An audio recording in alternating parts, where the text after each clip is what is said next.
اپنی اپنی انا کے اسیر سیاست دان اور جج تاریخ سے سبق سیکھنے کے لیے تیار نہیں۔ سیاست دانوں کی نااہلی کے باعث جب جب سیاسی تنازعات ججوں کے سپرد ہوئے تو انہوں نے اپنے ذاتی مفاد کو انصاف کا نام دے کر تنازعات سلجھانے کی بجائے مزید الجھائے اور فوج کو سیاست میں مداخلت کا موقع فراہم کیا۔ 1954 میں کیا ہوا؟ گورنر جنرل غلام محمد نے پاکستان کی پہلی قانون ساز اسمبلی کو توڑ دیا تو معاملہ اعلیٰ عدالت میں پہنچا۔ سپریم کورٹ کے چیف جسٹس محمد منیر نے فوری طور پر نظریہ ضرورت ایجاد کیا اور اسمبلی توڑنے کے اقدام کو جائز قرار دے ڈالا۔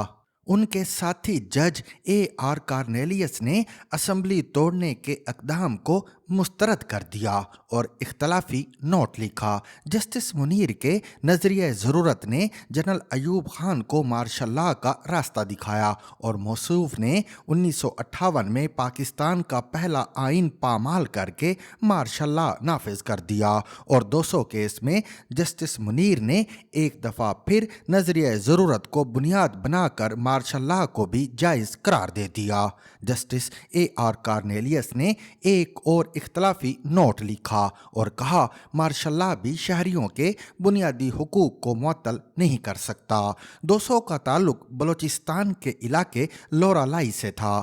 اسے ایک مقامی جرگے نے ایف سی آر کے تحت سزا دی تھی، لیکن 200 نے عدالت میں موقف اختیار کیا کہ اس پر ایف سی آر کی بجائے 1956 کے آئین کے تحت مقدمہ چلایا جائے، لیکن جسٹس منیر نے قرار دیا تھا کہ مارشل لاء نافذ ہونے کے بعد آئین معطل ہو چکا ہے۔ ریٹائرمنٹ کے بعد جسٹس منیر کو جنرل ایوب خان نے وفاقی وزیر قانون بنا لیا۔ پھر ایوب خان نے پاکستان پر 1962 کا صدارتی آئین مسلط کیا اور یہ آئین صرف 8 سال کے اندر پاکستان کو 2 لخت کرنے کا باعث بنا۔ جسٹس منیر پاکستان کی سیاسی تاریخ میں مفاد پرستی اور آئین دشمنی کا استعارہ بن چکے ہیں۔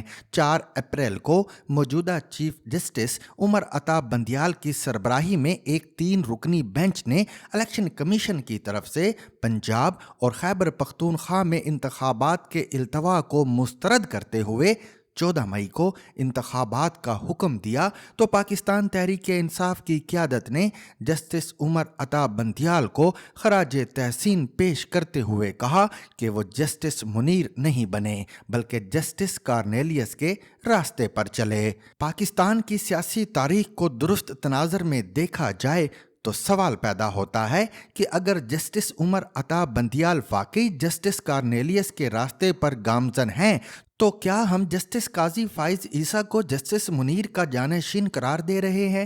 کہیں ہم دانستہ یا نادانستہ تاریخ کو مسخ تو نہیں کر رہے؟ جسٹس عمر عطا بندیال اور جسٹس قاضی فائز عیسیٰ کا تقابل کرنے سے پہلے جسٹس منیر اور جسٹس اے آر کارنیلیس کو مزید پرکھ لیتے ہیں۔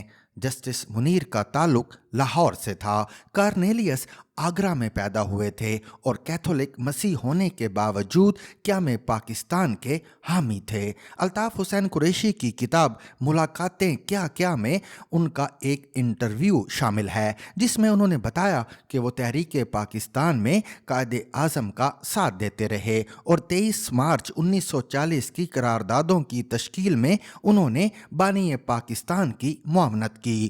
قائد اعظم نے ایک ہندو جوگندر ناتھ منڈل کو پاکستان کا پہلا وزیر قانون اور جسٹس کارنیلیس کو پہلا سیکرٹری قانون بنایا تھا اور یہ قائد اعظم سے قربت کا نتیجہ تھا کہ جسٹس کارنیلیس نے جسٹس منیر کے نظریہ ضرورت سے بار بار اختلاف کیا۔ افسوس کہ جسٹس منیر کی طرح جسٹس کارنیلیس بھی ایک فوجی ڈکٹیٹر جنرل یحییٰ خان کے وزیر قانون بن گئے تھے، لیکن آئین و قانون کے لیے ان کی خدمات کو دیکھیں تو جسٹس کارنیلیس کا مقام بہت بلند ہے۔ اب ذرا ایمانداری سے فیصلہ کریں کہ جسٹس کارنیلیس کے راستے پر عمر عطا بندیال چل رہے ہیں یا قاضی فائز عیسیٰ۔ قاضی فائز عیسیٰ کے والد قاضی عیسیٰ بھی قائد اعظم کے قریبی ساتھی تھے۔ ماضی کی ہر حکومت قاضی فائز عیسیٰ سے ناراض رہی۔ میمو گیٹ کمیشن کی رپورٹ کے باعث پیپلز پارٹی کی حکومت ان سے ناراض رہی۔ کوئٹہ بم دھماکے کیس میں ان کی رپورٹ پر نواز شریف حکومت نے کھلے عام ان پر تنقید کی، اور فیض آباد دھرنا کیس کے فیصلے میں جسٹس قاضی فائز عیسیٰ نے جنرل فیض حمید کا نام لکھ کر سیاست میں ان کی مداخلت پر تنقید کی۔ فیض آباد دھرنا کیس میں ان کا فیصلہ جنرل قمر جاوید باجوہ اور جنرل فیض کے لیے قابل قبول نہیں تھا، اور عمران خان حکومت کے ذریعے ان پر ریفرنس دائر کروا کر حکومت نے ان کا میڈیا ٹرائل کیا۔ اس ریفرنس کے خلاف سپریم کورٹ میں سماعت ہوئی تو عمر عطا بندیال نے قاضی فائز عیسیٰ کا نہیں بلکہ حکومت وقت کے موقف کا ساتھ دیا۔ گزشتہ سال اپریل میں عمران خان نے قومی اسمبلی تحلیل کی تو عمر عطا بندیال کی سربراہی میں 5 رکنی بینچ نے اسمبلی کی تحلیل کا فیصلہ مسترد کر دیا۔ ان 5 ججوں میں اعجاز الاحسن اور منیب اختر کے علاوہ جسٹس مظہر عالم میاں خیل اور جسٹس جمال مندوخیل بھی شامل تھے۔ کسی جج نے فیصلے سے اختلاف نہیں کیا، لیکن 4 اپریل کو جس بینچ نے 14 مئی کو پنجاب میں الیکشن کا حکم دیا، اس بینچ سے جسٹس مندوخیل نہ صرف علیحدہ ہو گئے بلکہ انہوں نے اپنے اختلافی نوٹ میں جسٹس بندیال کے رویے پر مایوسی کا اظہار کیا۔ یہ بینچ ابتدا میں 9 رکنی تھا جو سکڑ کر 3 رکنی رہ گیا، اس لیے اس کا فیصلہ انتہائی متنازع ہے۔ جسٹس بندیال نے 14 مئی کو الیکشن کا حکم دے کر ایک 6 رکنی بینچ تشکیل دیا اور اس میں جسٹس مظاہر نقوی کو بھی شامل کر دیا۔ اس بینچ نے قاضی فائز عیسیٰ کے ایک فیصلے کو غیر مؤثر کر دیا۔ مظاہر نقوی کے خلاف کئی سال سے کرپشن کے الزامات لگ رہے ہیں۔ کچھ سال پہلے بھی ان کے خلاف ایک ریفرنس دائر ہوا تھا جس کی سماعت نہ ہوئی۔ مظاہر نقوی کی پہچان یہ ہے کہ انہوں نے الطاف حسین کی تقاریر اور بیانات پر پابندی لگائی۔ انہوں نے جنرل پرویز مشرف کے خلاف جسٹس وقار سیٹھ کے فیصلے کو غیر مؤثر کیا۔ جسٹس بندیال ایک ایسے متنازع جج کی پشت پناہی کر رہے ہیں جس نے ایک فوجی ڈکٹیٹر کو ریلیف دیا۔ کیا جسٹس بندیال کو جسٹس کارنیلیس کا جانشین قرار دینا نا انصافی نہیں؟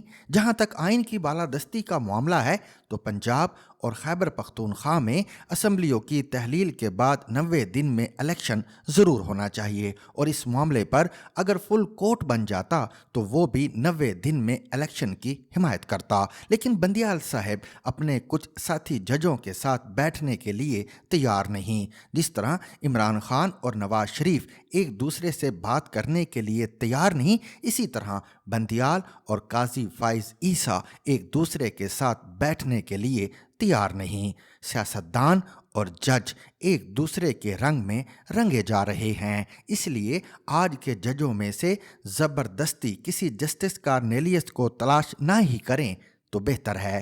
یہ جسٹس کارنیلیس کے ساتھ ناانصافی ہے۔